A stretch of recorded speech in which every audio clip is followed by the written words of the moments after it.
जब तक संविधान रहेगा सुरक्षित रहेगा। यूसीसी कानून के विरोध में सर्व आदिवासी समाज का आंदोलन। यह आंदोलन में करीब 20 से 25 हज़ार का जनसैलाब था। विरोध में नारेबाजी हुई और शहर में विशाल रैली निकाली गई और राष्ट्रपति के नाम कलेक्ट्रेट में जाकर ज्ञापन दिए।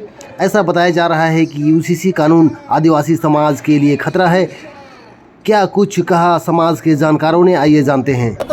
इस वक्त मौजूद हूँ मैं जसपुर के रणजीता मैदान में और यहाँ पे यूसीसी के खिलाफ में यहाँ पे धरना प्रदर्शन था सर्व आदिवासी समाज द्वारा। यूसीसी अगर लागू होती है भारत सरकार के द्वारा तो आदिवासी समाज पे क्या प्रभाव पड़ेगा? यूसीसी लागू किए जाने से भारत के आदिवासियों पर बहुत से प्रभाव पड़ेंगे। जैसा कि आज के डेट में जो अधिकार संविधान जो बने हुए हैं उसको बदल दिया जाएगा। जो आदिवासियों के लिए संविधान बने हुए हैं उसके साथ साथ जो भी लॉ हैं, हिंदू लॉ, मुस्लिम लॉ, ईसाई लॉ, सभी को ख़त्म कर दिया जाएगा। और ये समान अधिकार कानून लागू करने से जैसा कि हमारे आदिवासी समुदाय में रूढ़ी परंपरा खत्म हो जाएगी। हमारे विवाह के जो परंपराएं हैं सभी खत्म हो जाएंगे। हमारा जो आदिवासियों को यूसीसी से बहुत प्रभाव पड़ेगा, बहुत नुकसान होगा। और मणिपुर की घटना के बारे में क्या बोलना है आप लोग?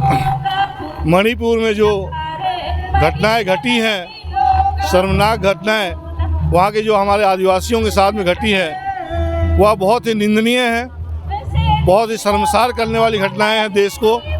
ऐसी घटना का हम घोर निंदा करते हैं और हम मांग करते हैं सरकार से कि ऐसी कृत्य करने वाले के ऊपर कड़ी से कड़ी कार्रवाई किया जाए और उन्हें तत्काल से तत्काल गिरफ्तार कर उन्हें जेल भेजा जाए।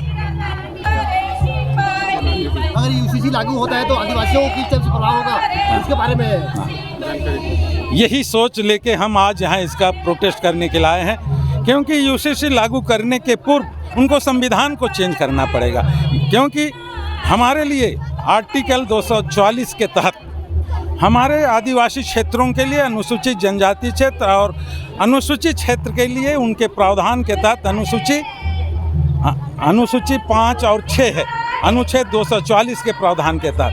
तो उसमें हमारा पेशा कानून ख़त्म हो जाएगा, पेशा एक ग्राम सभा ख़त्म हो जाएगा, एरिया डिशेड्यूल हो जाएगा।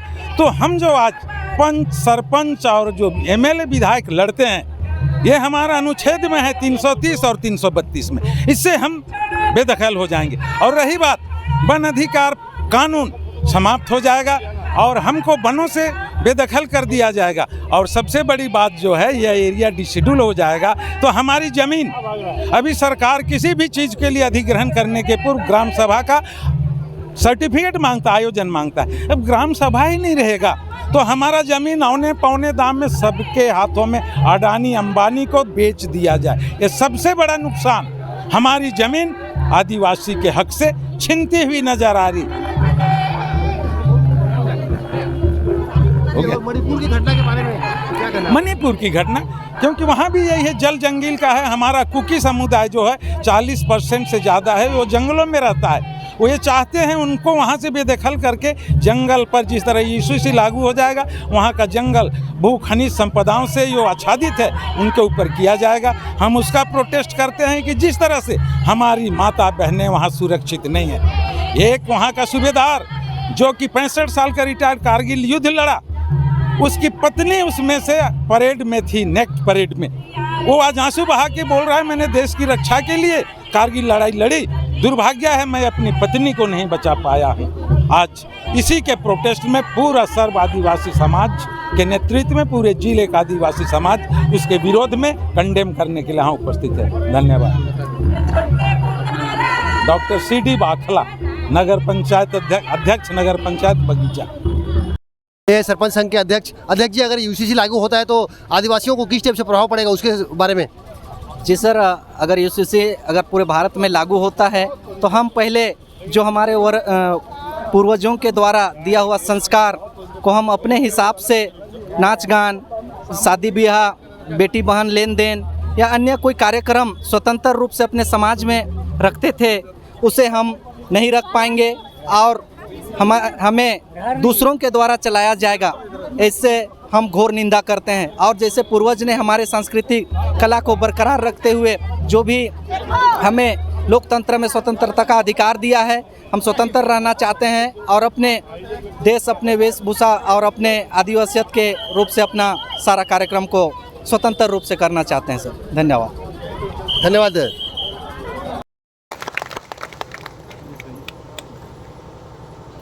यूसीसी जानते थे क्या हम लोग?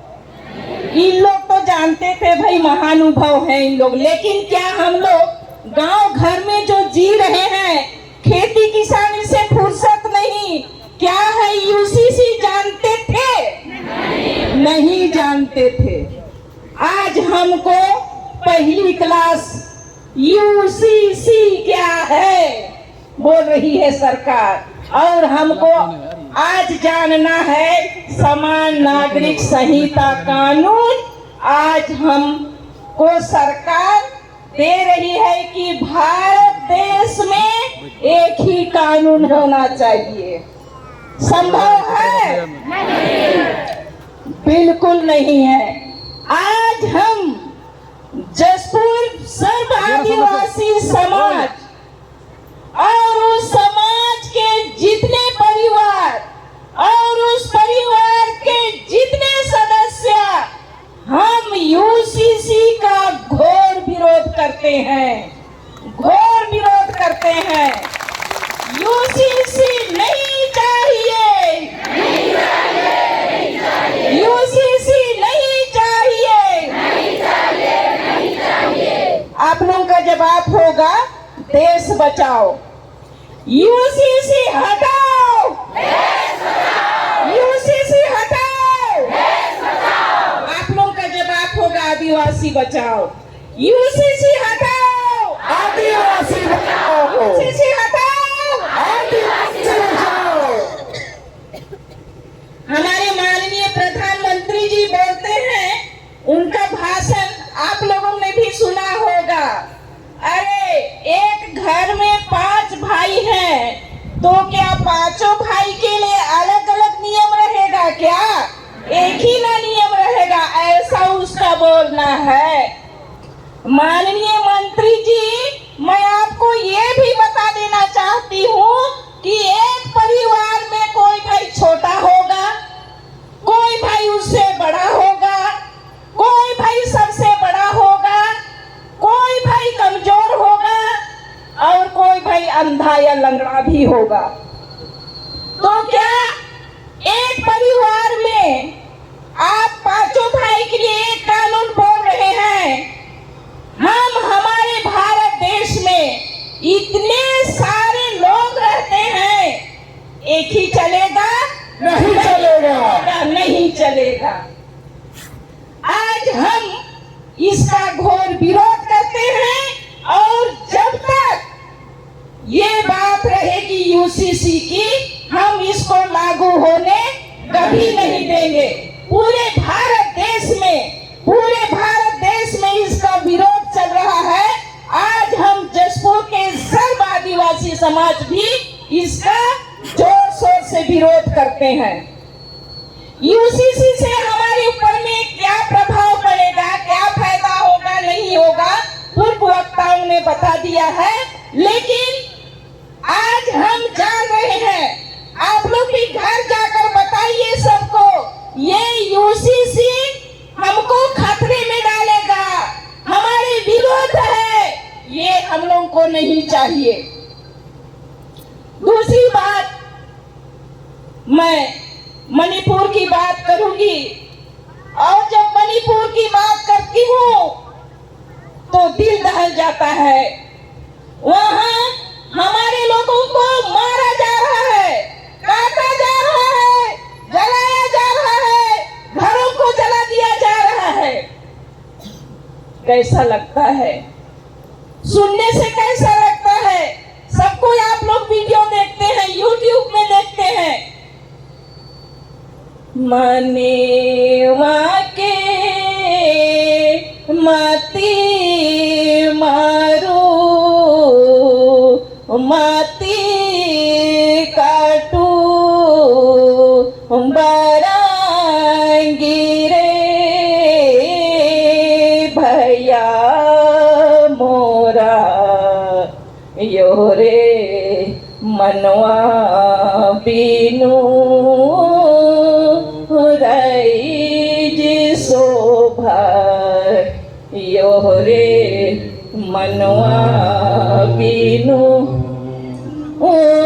देसे शोभा है रे। कितना दर्द लगता है, इतना हैवानियत, इतनी शैतानी, इतना राक्षस। महिला का कोई इज्जत नहीं है। जिस महिला ने एक पुरुष को जन्म दिया, जीवन दिया, दुनिया दिखाया, अपने स्तर से दूध पिलाकर उसे मानो तक जीने का हक दिया, उस महिला के साथ में ऐसी दरिंदगी। क्षमा चाहूंगी, ये इतनी घिनौनी हरकत मणिपुर की बेटियों से कपड़ा नहीं उतरा है, देश की हर महिला का कपड़ा उतरा है, देश की हर बहन के शरीर से कपड़ा उतरा है। ये शरीर हमारा पवित्र शरीर है, कोई इसे छेड़छाड़ करे, राक्षसों, तुम्हारा दिल ऐसे नहीं जाएगा। ऊपर वाला देख रहा है, एक दिन इसकी सजा उनको मिलेगी, ऊपर वाला देख रहा है।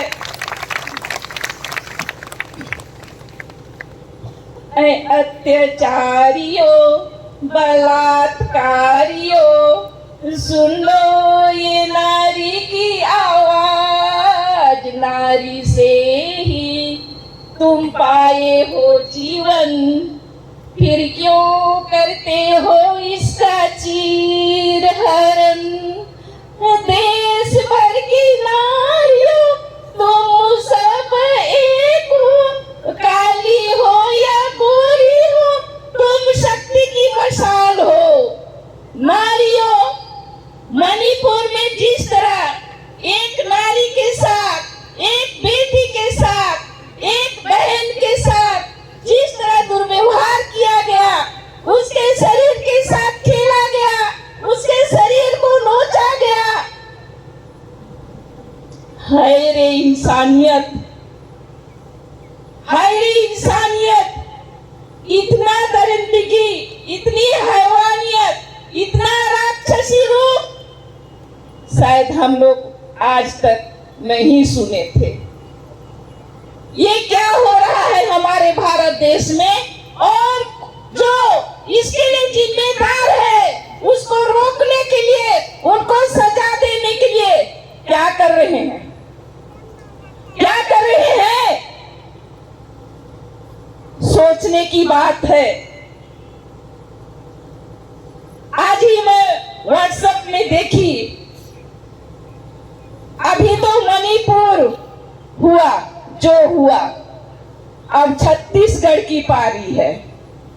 तो क्या मणिपुर जल रहा है? मणिपुर में इतनी हिंसा हो रही है, हमारी माताओं बहनों के ऊपर में इतना अत्याचार हो रहा है, तो क्या उनको गर्व है इसके ऊपर में?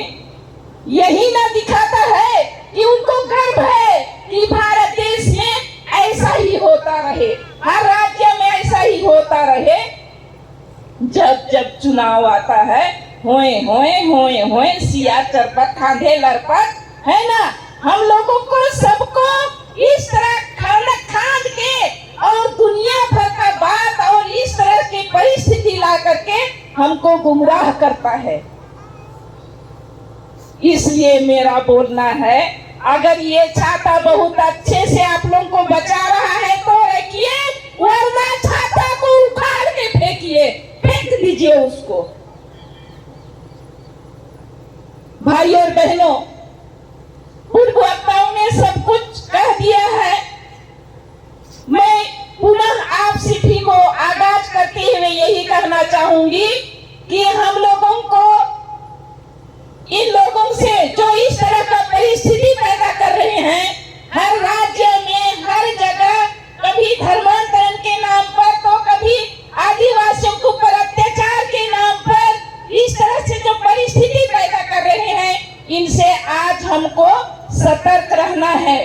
सतर्क रहना है और हमारी एकजुटता को मजबूत रखना है। इसी के साथ मैं आप सभी को धन्यवाद करती हूँ कि आपने यूसीसी की पढ़ाई के लिए, उसको जानने के लिए, उसको समझने के लिए आप यहाँ आए हैं। मैं पुनः आयोजक समिति को धन्यवाद करते हुए अपनी वाणी को विराम देती हूँ। जोर से बोलिएगा, भारत देश में मानव अत्याचार बंद करो, बंद करो, बंद करो। भारत देश में मानव अत्याचार बंद करो, बंद करो, बंद करो। भारत देश में मानव अत्याचार बंद करो, बंद करो, बंद करो। केंद्र सरकार होश में आओ, केंद्र सरकार होश में आओ, होश में आओ। बहुत बहुत धन्यवाद। हमारे बीच में श्रीमती मोनिका टोपो जी हम सभी को बहुत सुंदर शब्दों से हमें अनुग्रहित किया है। बहुत बहुत धन्यवाद।